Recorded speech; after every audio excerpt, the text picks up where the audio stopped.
This is Adam from La Dispute. This is Cory from La Dispute. This is Chad from La Dispute. This is Anais from La Dispute. This is Brad from La Dispute, and you're geeking out to Gear Gods.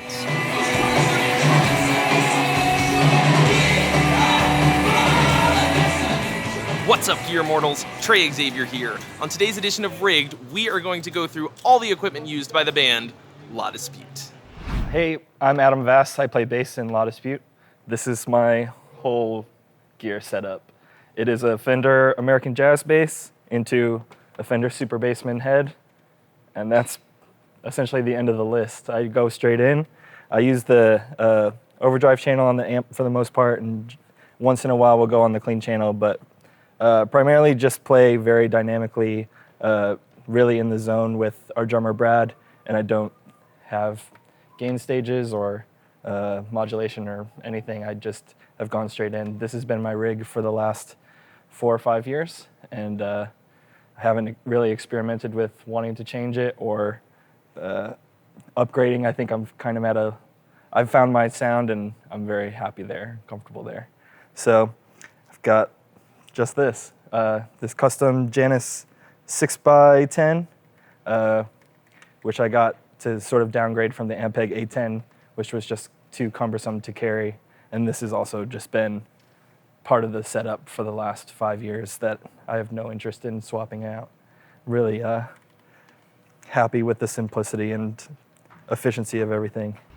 Hi, I'm Cory from La Dispute. I play guitar. This is my number one right here. It is a Mod Shop Fender Jazzmaster.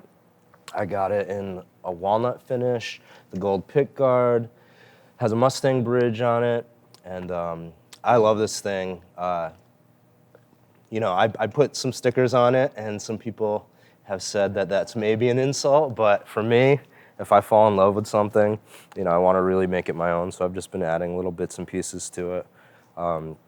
It's great. I just used the middle pickup, and it's been really nice because I used to do a lot more pickup switching, but this really strikes a balance of getting some of those rounder lows, but Jazzmasters just have something like a little nasty about them that I love. I run everything through this Gig Rig Quartermaster, and this is just a switcher that has everything on individual loops, so the pedals are always on, and then this will turn on the loop. And what's nice about this is if one of the cables goes out to any of these pedals, you can turn it off and the signal goes straight through. So it will just bypass the pedals. So that's really nice if something's going wrong on stage.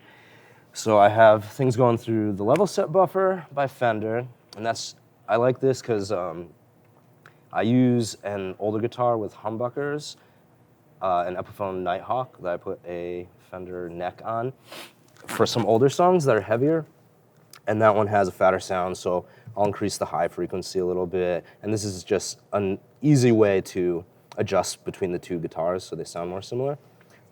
This switch gives it a little bit more of like a tube-like sag, which I like.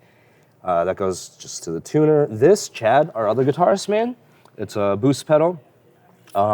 It's got a volume and just treble control. As you boost the treble, it kind of adds a little bit more distortion, a little bit more gain. Then I have 3 Catlin bred pedals. I do really like that pedal company. The Karma Sutra, which is essentially a fuzz pedal, but I use this as my main distortion, and I did as well on Panorama.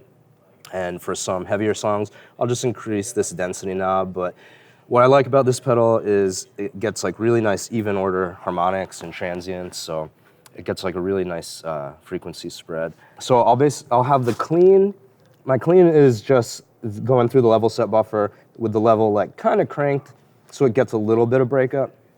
And then the boost will be sort of my second gain stage. And then this is for anything that's really rocking. I use this guy. And like I said, it has this density knob, makes it a little bit more like a fuzz that I'll use in some heavier songs. And of course, I have it just all the way up. The Perseus is it's an octave pedal. It can do 1 or 2 octaves down. I have that just cranked up. I have the mix a little bit lower, so it's not quite as synthy, and I only use this for a couple things where if I either need, a little bit of that synth effect for like some higher parts, or to really get like some low crunch out of some heavier parts. I only use the 1 octave though, because the double is a little too much, but this pedal has excellent tracking, which is awesome, even on the lower notes. And then my reverb is just this TC Electronics. It's one of the digital ones that you can download like a preset to. And I got it years ago, and I just put in this Seeger Roast preset, and they're kind of the masters of reverb anyway, so I've always just used that, and it sounds great. And then these two are kind of like the key to my sound on the new record. These two are pretty much subtly on every single track. It's the Catlin Bred Aneko, which is an oil can delay.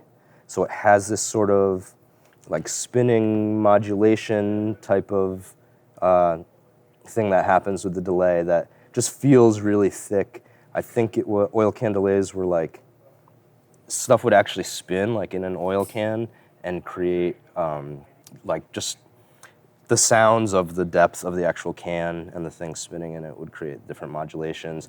I keep it pretty subtle, to be honest, because it feeds into this. And these are actually both on one loop, and that's one thing that's nice with this. There's only 6 of these channels, but you can have 2 going in a loop at the same time, so it increases your options. So when these are on, they're always on together. And this goes into the Dark Star, which is probably my favorite pedal by Old Blood Noise. What's cool about this, it has a pitched reverb tail, a delay, and then like a bit crushed reverb tail. I pretty much always use the pitched, and I have like 1 up, 1 down. So any of the kind of like more ethereal sounds that are on the record and live usually come from this. It also has a hold for the reverb to make it go indefinitely. So I'll step on that for a few times when I really want stuff to swell up.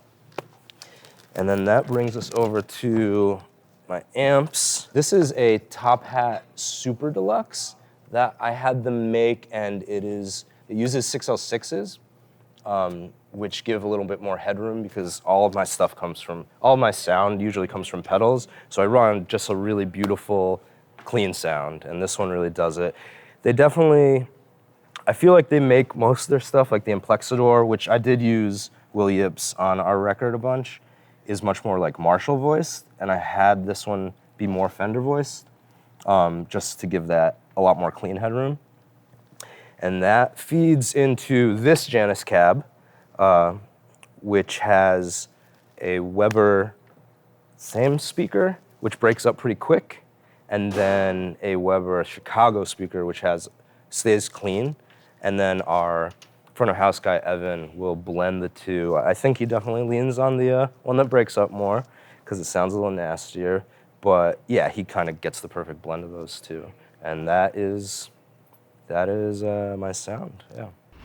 Hi, my name is Chad Morgan Sternberg. I play guitar and a few other things in the band La Dispute. This is relatively new to me, at least playing live. This is, before this tour, I had only played this, I think, at like one show or something. The last record, I played it on like pretty much everything. So yeah, in order to do all those new songs, and then it's also working really well on a lot of the old songs as well. So it is a Rickenbacker 330. I think it's a Maple Glow. The Maple Glow. Yeah, and I use pretty much every combination of everything. There's a lot of settings in there. It's taking me forever to get used to, because I'm used to more of Les Paul style guitars. And it's just complete, everything is different. So it's like, I do use the middle quite a bit, and then if I'm, if I need it a little bit bassier, I'll roll the treble off. If I need a little bit more kind of bitey and gainier, I'll just, kind of balance it with that. I had started using these back when we were recording Rooms of the House with Will Yip. He had one in the studio. I used that on quite a few overdubs and stuff on Rooms of the House. A couple other songs, I think Woman in Mirror. I used the Rickenbacker kind of after we did that recording, I bought this one from a local store in Michigan, and then like in the in-between, I just kept playing this one, and I don't know why, I don't have a good reason why, but it's just, this is what I kept grabbing. So it ended up on absolutely everything of the newer record panorama. So this, it's also a little bit of a work in progress because we had a lot to do prior to this tour, and I had a bunch of ideas, and some of them I accomplished, and some of them are projections of what is to come. Mm-hmm. So the board is new. Actually, just chopped up a old street sign to make this is aluminum, and this is just wood from a cabinet I found on the road. Which I was thinking was going to be relatively lightweight, but not realizing a bunch of hardwood and metal ends up being pretty weighty. Like this one currently is just usually holding this pick. It's just where I put my pick. I used to actually have a tape, like a little cassette player there. That was kind of getting a pain to rewind, and the tapes get messed up. So some of those samples are in here, but the songs for this tour we haven't needed it yet. So currently that one's a future projection there. This is my favorite tuner. I've been using these for a real long time. It's the ST300, which used to be the 200. I think I have probably three of those maybe before I got this one. But anyways, those are really nice. This one here is a tremolo that I've made. For this set, I've actually not really been using the tremolo. I've just this has a volume preamp in it, and it's sort of been my as far as it will go gain stage. So this if you, especially running into this and this, it just kind of blows it out and makes a really nice fuzz. Like this combination is a nice fuzz, but I mean, it's a nice tremolo too. I'm just not using it for that right now. This one here is a boost pedal, the same one that's on Cory's board that I've built. And these are actually pretty much identical as well, but I set them differently so that, again, it's just a bunch of different gain stages. This one is probably the main one I use most often, which is a good amount of volume boost and also a good amount of treble boost. This one I typically just have a little bit of a volume, and if the tone is kind of over here, it's just pretty flat. So this basically just ups that a little bit, but doesn't change a lot tonally. Or other times, for just a slight volume boost, slight kind of presence boost, I'll just have that one on. From there, it's going, there's this cable ends here. Into the looper. This one is set pretty wet and splashy, and that actually feeds into a real spring reverb, which is the one over here, and that one has the tank there, so that's got some real spring in there. Oh my gosh. And that's usually just set pretty low, and that's actually I leave this on all the time. It also acts as my buffer for the board, except the other day someone stepped on my power and it shut off, so that was a problem. But yeah, that one's usually always on. These two are not being used. This one is sort of a new one for this tour, kind of different from what I've really ever done. I typically don't use a lot of modulation and delay. But the last record I did use quite a bit of different things. I was using quite a bit of like old rack mount delays and things for the record when we were recording. So this was sort of my trying to attempt at recreating a smaller version of that big, like it would have been several rack spaces of equipment. So this button goes into basically everything else, and it's being used as a single effect, which is how it was also used on the record. So this goes first into the delay, and then the super secret combination of pedals here. It's not actually that secret. It's just confusing. So it splits here, the other splits back to here, and then keeps going. So here I actually run the second amp is an effects only amp, and that's where that's going. So you get a lot of separation in the delays. These are two different delay times, and then those both go over here to the expression pedal, and it's controlling both those. So then there you kind of got, yeah. Anyways, you can make it just like self-oscillate with even with no input, which is kind of nice. So I actually don't even have to step on the pedal to make it do something. So there's times in the set I'll just do this just for that as well.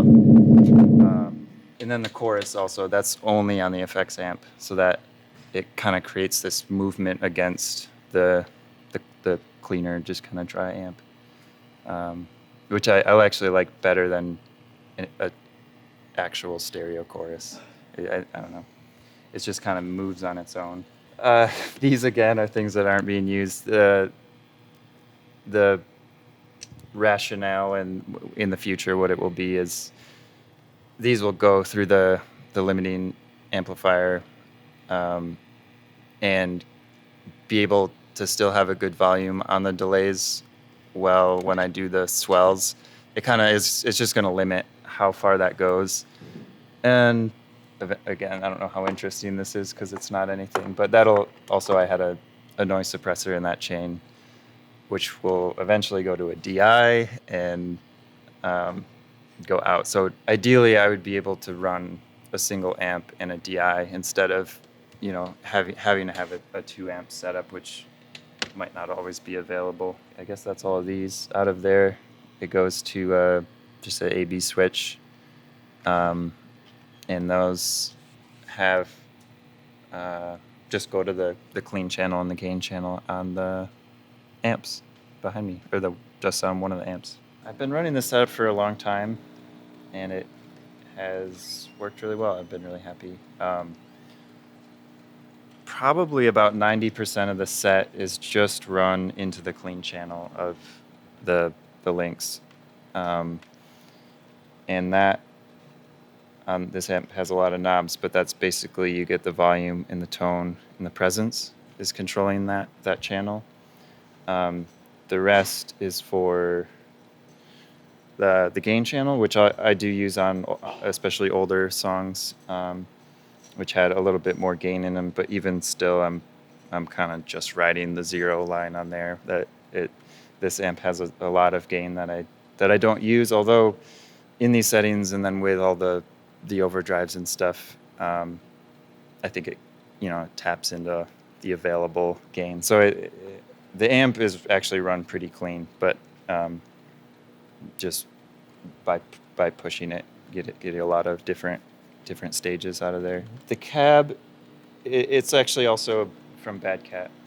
This one is a Hot Cat 30, so the clean channel to my ears is I don't know that it's exactly the same. I don't think they are anymore. These are a little bit older, but they're essentially the same clean channels, which is what I'm running on this one. The gain channel, I think, is actually even a little gainier than the links, but I don't use that very much yet. My name is Anais. I play auxiliary guitar in La Dispute. So the guitar that I'm using on this tour is this Ibanez AS FM93. It's a hollow body. Just pretty standard Super 58 pickups. It's really clean and breaks up real nice, which is exactly what I want. I feel like my role here is to just kind of enhance the parts. So while I do have quite a bit of modulation on the board, I keep everything pretty light and pretty dry. I play through a Fender Blues Junior. It's set to fairly clean. There is a bit of grit on it naturally, just so that it breaks up again real nice. And then as far as other overdrives that I use, I have a Morning Glory clone here that my good friend Chuck from Chuck Pedals built me. I got a fuzz factory that I use for noise. I don't really use it while I'm playing. And then some modulation here from Earthquaker. I have an organizer that I use that I really enjoy. I use it during Fulton Street 1 just to give myself an octave up while I'm playing a lead part, and then some reverbs here. They're all, as you can see, barely on. Just because I said I like to keep the signal pretty dry. And then a delay here where I use the mod function. It's kind of like a warp that I use with a delay. It's really cool. Yeah, I use it sparingly, just kind of add some texture, and that's about it. I'm Brad, and I play drums in La Dispute. Guess we'll start with the kit. Pretty standard setup. We've got a Thomas Star Classic. It's a birch bubinga. Cymbals, I'm a creature of habit, so I've used A Customs for many years, and I like these because I play very dynamically, and A Customs are good at sounding nice with every velocity. They resonate when you need them to, but you can also get a nice attack. We just got 14s for the hats, two 19s. The one on the left is regular, one on the right is a medium, because I'll usually I'm right-handed, so I'll crash on that one more. 20-inch ride, very standard. And we've got the snare drum I just refurbished before this tour. So that's new. It's an old Ludwig that I brought back to life. And yeah, it's been cool so far. A bit different than what I usually play. It's a bit thinner and poppier. And then for this tour, I'm trying a few different new things. We've got, these are called drum tortillas. And it's kind of the towel effect, so I only use it on one song, but it gives a nice little... When we recorded, we did some different drum processing, and this is my way of mimicking that live, so it's pretty cool. And then I ordered these before tour. It's a company called Stackering Percussion. It's sort of like a sizzle, but it's a little more aggressive, and I've been using that on a bunch of the new songs. They also made these over here. So our percussionist Kirk is using these on some songs with cymbals. On the new record, there's a bunch of synthesizers that I played. So the way we're replicating that live is I'm using this software called Sensory Percussion. It's this company's Sun House, and it's really cool. So you can either use it with a mesh head or a regular snare head, and you put a magnet on it, and then this trigger receives phantom power. So I power that with this little Apogee 1.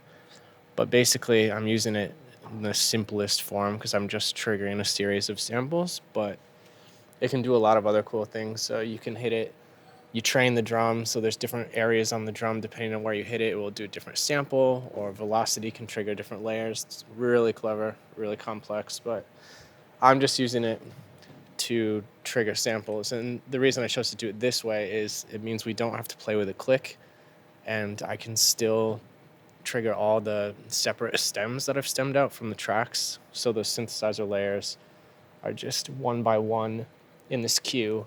And then when I hit it, it will play one.